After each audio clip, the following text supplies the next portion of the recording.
Shalom, shalom,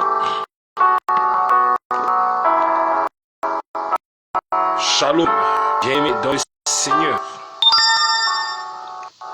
Bon dimanche chez vous. Bon dimanche dans ce que vous faites, dans vos familles. Et que la paix de notre Seigneur Jésus-Christ soit avec nous, avec vous et avec nous tous. Rien qu'à son puissant, nous prions, Père, une fois de plus au devant de ta face, nous nous présentons devant de toi. Père éternel, que tu nous viennes en aide et que tu nous assistes.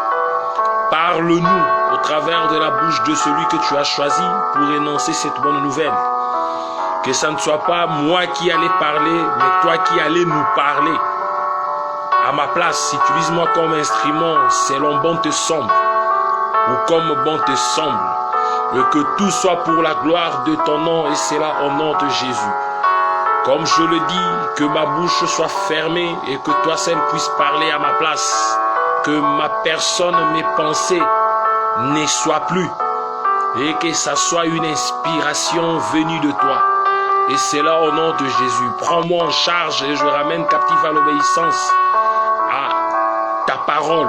Cette prédication, cette vidéo, tout celui qui se mettra à le suivre et qu'il ait ou qu'ils aient une bonne compréhension et discernement de ce qui sera dit et échangé au travers cette vidéo ou cette prédication. Et c'est là au nom de Jésus. Toute forme de nuisance soit fragilisée au nom de Jésus et que nous bénéficions de plus encore et encore pour que nous te témoignions. Et c'est là pour la gloire de ton nom au nom de Jésus.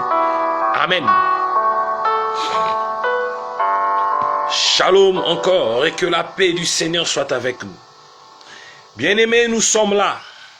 Votre papa, Emani David, pasteur à devenir Emani David, vous pouvez m'appeler Bishop David, mais je préfère que vous m'appeliez frère Emani David. Que votre Dieu, mon Dieu, le Dieu créateur, le Dieu de tout le monde, qui est ton Dieu, mon Dieu, notre Dieu à nous tous, soit avec nous et nous aide encore et encore à comprendre et à discerner. Nous continuons avec ce que nous avons commencé. Je pense que le thème est là. C'est la suite de ce qu'on a commencé. Notre deuxième partie ou bien notre suite. Qui a tué le monde? Est-ce l'homme ou la femme? Et ici, nous sommes dans le livre de Genèse chapitre 3. Précisément dans le jardin d'Éden. Qu'est-ce qui s'est passé? L'arbre interdit, le fruit de l'arbre interdit qu'il ne fallait pas manger. Je vais essayer de ne pas être trop long pour permettre à ce que vos commentaires arrivent, vos réflexions, et cela peut-être qui peuvent nous apporter un plus. Et pourquoi pas revenir à ce thème à la longue. C'est pourquoi je veux m'arrêter à cette suite. Parce qu'il y a beaucoup qui savent, qui ont des versets de référence, qui vont susciter des réactions. Mais le plus important ici, c'est que la gloire soit rendue à notre Dieu. Amen. Nous avons lu tel que nous avions commencé. Nous avions commencé le chapitre 3e du livre de Genèse à partir du premier verset où nous sommes allés jusqu'au 6e premier volet, 6e verset, 2e volet et le 7e verset, une partie. Je veux faire une récapitulation de ce que nous avions vu. Hier, j'ai mis cette chemise pour que ça nous accommode à ce qu'on a commencé, parce que hier j'avais cette chemise, je continue avec cette chemise aujourd'hui. Et après ça, si Dieu nous aidait et que nous avons du courant, je pense que je reviendrai une prière ou prédication du réveil par rapport à la République démocratique du Congo. Que le Seigneur nous bénisse encore. Je lis au nom de Jésus pour une bonne compréhension. Étaient les plus rusés de tous les animaux de champ que l'Éternel Dieu avait fait.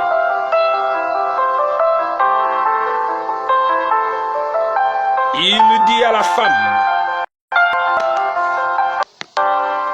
a-t-il réellement dit, vous ne mangerez pas de tous les fruits ou de tous les arbres du jardin? 2. La femme répondit, dit au serpent. La femme répondit au serpent, excusez-moi.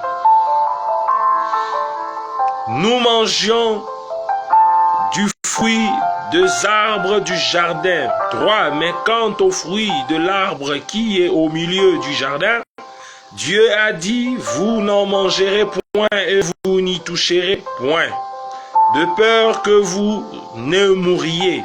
4. Alors le serpent dit à la femme, vous ne mourrez point, mais Dieu. 5. C'est que le jour où vous en mangerez, vos yeux s'ouvriront, et que vous serez comme Dieu, connaissant le bien et le mal. 6. La femme vit que l'arbre était bon à manger et agréable à la vue, et qu'il était précieux pour ouvrir l'intelligence. Elle prit de son fruit et en mangea. Je fais d'abord la récapitulation en un mot, un tout petit peu, en un mot, une façon de parler, mais pour quelques minutes, secondes, je ne sais pas. Et puis la deuxième partie de ce verset, 6e, c'est là où on avait traîné, et l'introduction du 7e verset, et puis on va lire jusqu'à là, on va s'arrêter pour attendre. Donnez-moi un alléluia si vous voulez bien. On voit ici le 6e verset, et c'est de là où je dis que c'est notre problématique. Notre préambule, c'est au 6e verset. Pour une bonne compréhension, faites la reformulation de ce thème. Faites la reformulation de ce sujet. Thème qui peut aussi être transformé en sujet. Et ça va nous permettre de bien comprendre. De la reformulation, vous verrez qu'il y aura des problématiques qui seront suscitées ou des préambules qui vont vous aider, et à moi, et à vous, à pouvoir mieux expliquer ou mieux développer ce dernier. Donnez-moi un alléluia. Alors, le 6e verset, avant les ponctuations, où on s'arrête aux ponctuations, c'est-à-dire point et point virgule, on a vu la femme, après son échange avec le serpent, elle a pris le fruit, après avoir vu que c'était bien à manger, c'était précieux pour l'intelligence et autres, elle a mangé. Mais malheureusement, après qu'elle ait mangé, on n'a pas vu de réaction. La Bible reste off sur ce point. C'est-à-dire par la suite, la Bible n'a pas réagi. Donc la parole de Dieu n'a pas dit un mot. Et qu'est-ce qui s'en est suivi?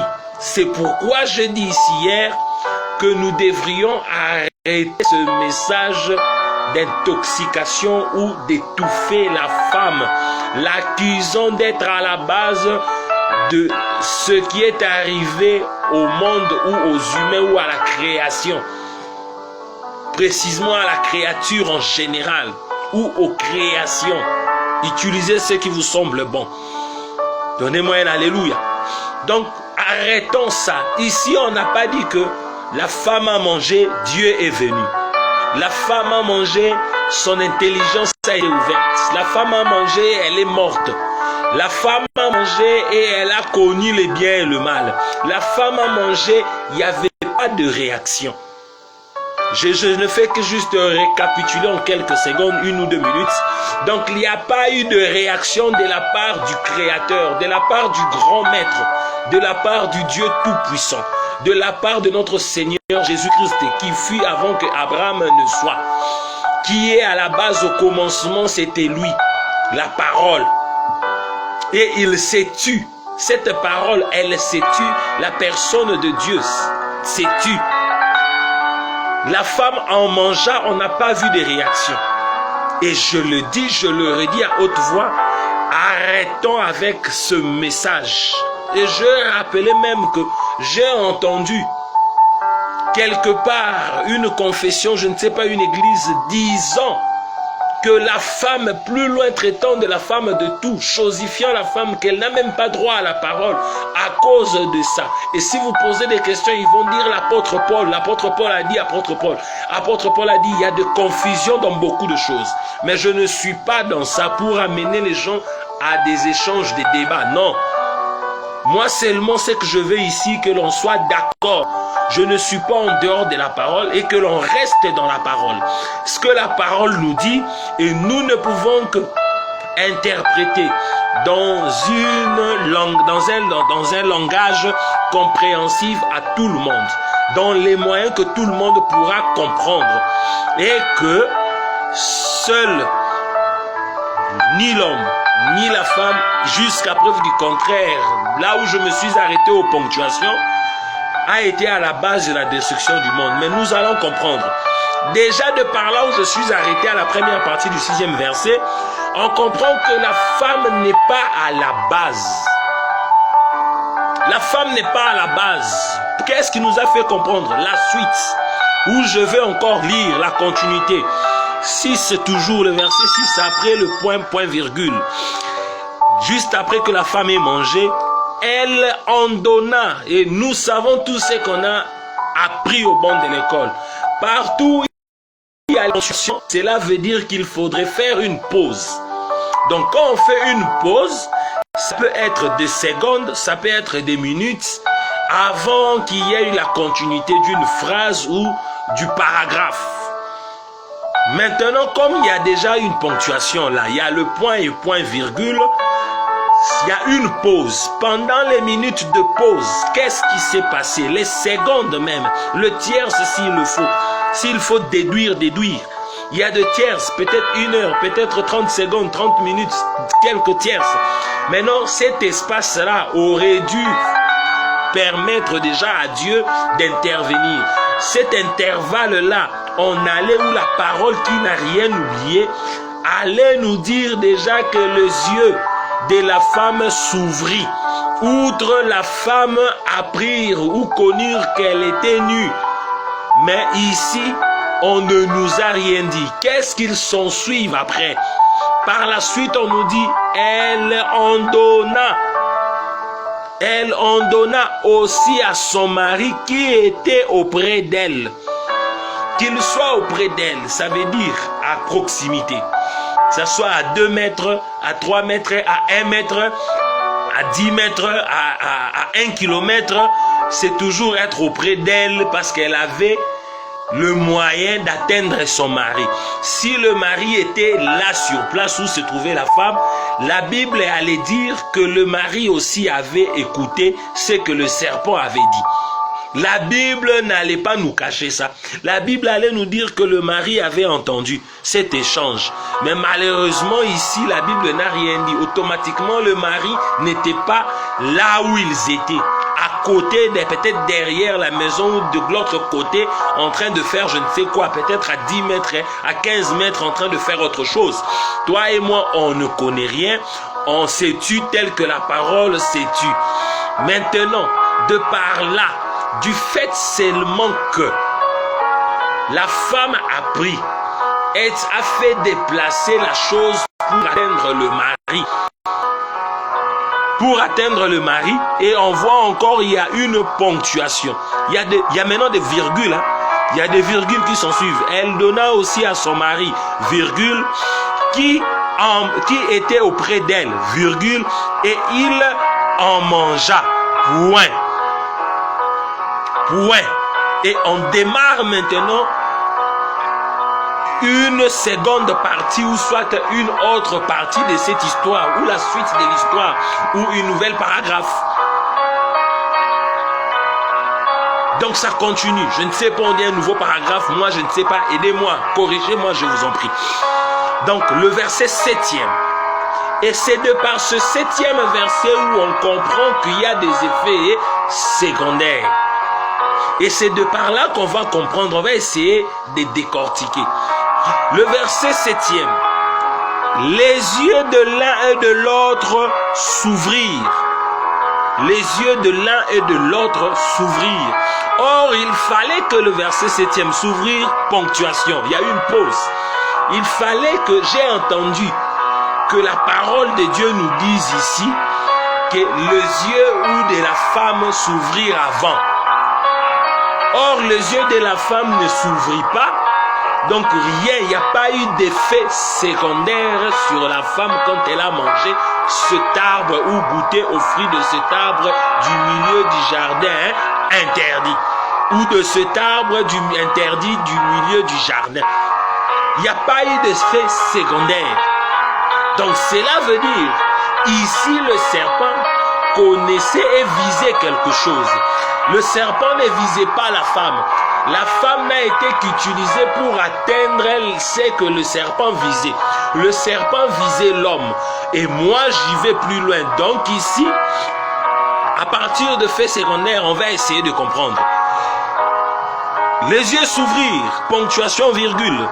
Ils connurent qu'ils étaient nus et ayant conçu de feuilles de figuier, ils en firent de ceintures. Prenons le 7. Le 7e verset nous montre les effets secondaires. Quand est-ce que cela a commencé à connaître des effets? À connaître des faits. Les faits ou les effets. C'est quand l'homme a mangé. Outre cela veut dire, l'homme était la porte principale d'accès du péché au monde. C'était l'homme et non la femme.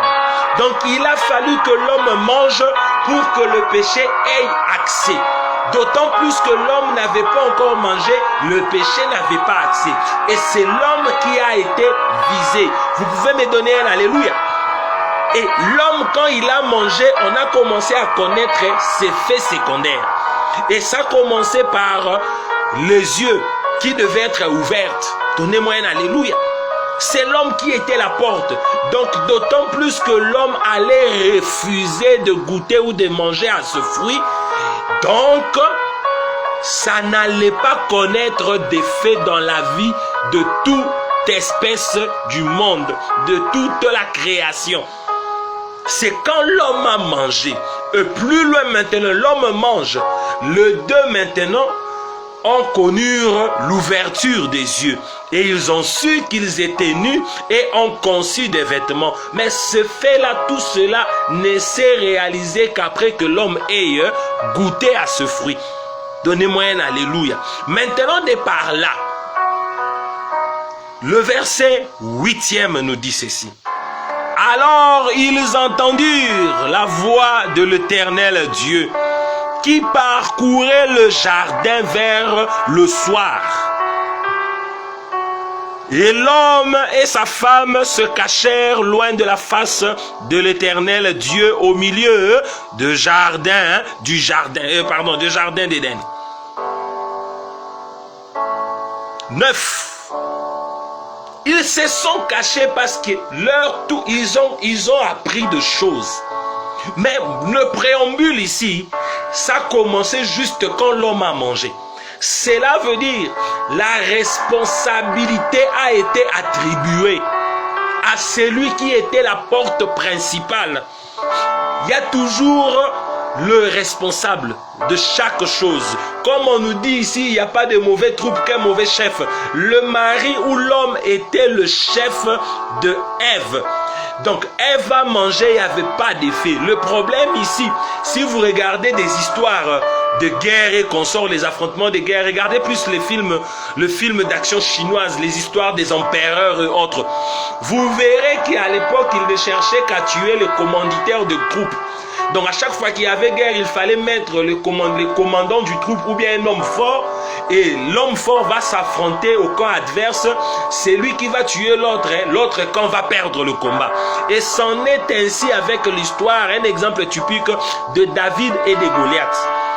Vu que là-bas, il n'y avait pas un homme fort, ici aussi le roi devait passer, il devait choisir quelqu'un qui allait représenter son camp.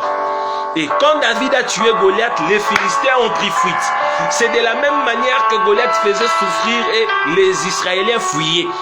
Et c'est dans ces mêmes optiques que l'homme, quand il a mangé, leurs yeux se sont ouverts. Parce que c'est l'homme qui était la porte. C'est l'homme qui était le chef. C'est l'homme qui donnait accès au péché. Et non la femme. L'une des raisons, vous voyez ici, la première ponctuation du verset 6e nous explique rien ici. Nous parle seulement de la femme qui a mangé. Mais quand la femme a mangé, on n'a vu nulle part où on nous a précisé qu'il y avait la connaissance de quelque chose, ou les effets secondaires de fruits qu'elle avait mangé, ou de l'arbre qu'elle a touché. C'est par après que l'homme eut mangé, que à partir du 7e verset, on a commencé à voir des réalisations, les actions menées par l'existence de ce fruit-là dans leur corps. Donnez-moi un alléluia. Et c'est après que ils ont compris qu'ils étaient nus, après que leurs yeux étaient ouverts. Et ils se sont créés d'habits à partir de feuillages de figuier. Et ils se sont cachés quand ils entendirent la voix de l'Éternel. Mais ce qui est étonnant, vous allez dire une des choses. Peut-être vous allez crier, ça c'est quel message? C'est quel message? Il est en train de défendre la femme. Je ne défends pas la femme. Ici, c'est seulement question de rester dans la parole. C'est le commencement qui a mis beaucoup de choses en difficulté. Le commencement, c'est la jeunesse. Si on n'a pas bien compris la jeunesse, toute une génération sera bafouée. Toute une génération sera foutue. Moi, je reste ici. Ça, c'est la parole. Je ne pars pas au-delà de la parole. Je reste dans les écrits. Les écrits que nous avions considérés comme étant la seule vraie parole des dieux. Et dedans, c'est ce que ça nous dit. Nous sommes bien et bien dans Genèse. Dans Genèse 2, que Dieu te bénisse, ma chère fille Bombo. Que Dieu te bénisse, Laetitia. Que Dieu te garde, que la paix de l'Éternel soit ton partage. C'est nous, dans cette même optique, que nous sommes restés. C'est-à-dire, depuis le commencement, c'est la jeunesse qui a tout détruit. On nous a inculqué tellement de choses, chosifiant la femme, ne pas donner de l'importance, ne pas céder à la femme. On nous a même fait accepter que la femme a tué le monde. J'ai parlé, échangé avec un frère qui me dit, m'a même crié dessus. Dit non, je ne vais pas t'écouter. La femme, c'est une mauvaise des créatures. Elle a tué le monde. Elle a tué le monde. C'est elle qui a mené. Non. La femme, bien sûr qu'elle a touché au péché. Elle a amené vers l'homme. Mais qu'est-ce que ce péché a fait quand la femme avait touché à ce dernier? Qu'est-ce que le péché a fait quand la femme a touché? Quand la femme en a mangé, qu'est-ce que ce dernier a fait sur sa vie? Quels étaient les effets secondaires? Ça n'avait rien fait. Jusqu'à ce que l'homme en touche, jusqu'à ce que l'homme en mange. C'est alors que leurs yeux se sont ouverts. Ça a commencé à connaître des effets. L'effet de fruits qui était dans leur corps. L'effet du péché commençait à réagir parce que l'homme était la porte cachée. L'homme était le secret de l'ouverture ou d'accès du péché dans le monde. Quand l'homme a mangé, le péché est tout de suite entré. Et le verset 8e, quand ils ont entendu la voix de l'Éternel, ils se sont cachés. Et le verset 9e, mais l'Éternel, je lis avec vous, mais l'Éternel Dieu appela l'homme et lui dit, où es-tu? Bien-aimé, il y a interrogation. Dieu vient. Il y a deux points de sujet, il y a deux ponctuations. La première ponctuation, c'est le point virgule. La virgule, prenons la virgule. Quand Dieu est venu, pourquoi Dieu n'a pas appelé la femme? Parce que c'est la femme qui a goûté la première. Dieu n'a pas appelé la femme, pourquoi? Dieu devait commencer par appeler la femme pour poser la question à la femme. Mais Dieu revient, il appelle l'homme. Pourquoi l'homme? Parce que la responsabilité lui a été attribuée. Parce que l'homme a reçu les instructions et les injonctions venant de Dieu face à face. L'homme a reçu les injonctions venant de son mari. pas des dieux. Et Dieu a appelé le chef. Et c'est pourquoi aujourd'hui, je l'ai dit ici, il n'y a qu'un mauvais chef et non un mauvais troupe. C'est parce que le chef...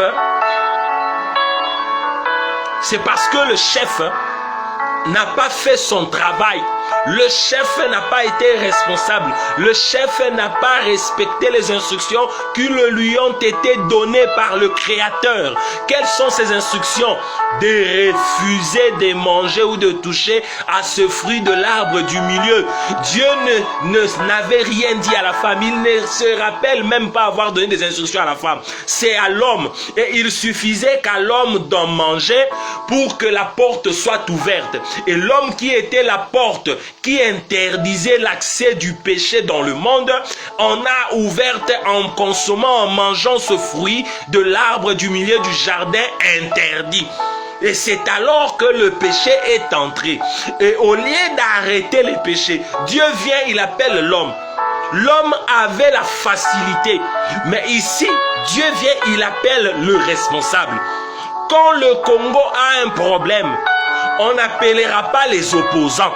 Si le Congo aujourd'hui ne va pas bien, on va commencer par appeler celui qui gère le pays. C'est lui qui gère cet État. C'est à lui de répondre parce qu'il représente la République démocratique du Congo. Et c'est à lui de répondre, de dire qu'est-ce qui ne va pas. Si lui, il pointe du doigt aux autres, c'est alors que ça va commencer à faire intervenir d'autres personnes ou d'autres préjugés. Mais ici, on voit que Dieu a appelé celui à qui la responsabilité a été donnée. Dieu vient. La première partie, je posais une question que ici, on n'a pas posé de questions. Dieu a appelé Adam. Mais pourquoi Dieu n'a pas appelé Ève, il a appelé Adam? Peut-être que je me suis trompé. Tu es mieux et le mieux placé à bien pouvoir me répondre. Pourquoi Dieu n'a pas appelé Ève? Parce que c'est Ève qui a mangé en première, mais Adam en second lieu. Mais Dieu vient, il appelle Adam. On continue notre lecture. Deuxième phrase qui s'en suit, toujours du verset 9e. Et lui dit, où es-tu? La question est maintenant posée à Adam. Ça, c'est la question originale que la Bible pose à Adam. Où est-ce qu'il est? Où est-ce qu'il est? Il y a point virgule. Pardon, il y a l'interrogation, pardon, excusez-moi. Il y a une interrogation là. C'est une question posée. Et dans cette interrogation, la question n'a pas été posée à Ève, la question n'a pas été posée au serpent, mais la question a été posée à celui à qui Dieu a remis cette responsabilité de veiller sur la terre, précisément le jardin d'Éden. Le verset 10. Et là, nous allons découvrir ce qui a tué le monde. Les gens murmurent, peut-être vous allez murmurer, vous allez dire que c'est un mauvais, il ne comprend pas. On va découvrir, vous et moi, à partir d'ici, combien est-ce que l'homme a tué le monde. Nous, l'homme que nous sommes, c'est nous qui avions détruit, c'est nous qui avions donné accès. Ici, j'ai parlé de la porte. À partir du 6e verset, la deuxième partie ou la dernière partie du 6e verset, le verset 7e, la réaction, ce qui est arrivé quand l'homme a mangé les fruits, la différence quand la femme a mangé et quand l'homme a mangé, les réactions, les effets secondaires. Qu'est-ce qui s'est passé par la suite du 8e? Quand est-ce que Dieu est venu? On a découvert. Dieu est venu après que l'homme ait mangé, après que l'homme a cédé, après que l'homme qui était la porte a ouvert la porte au péché.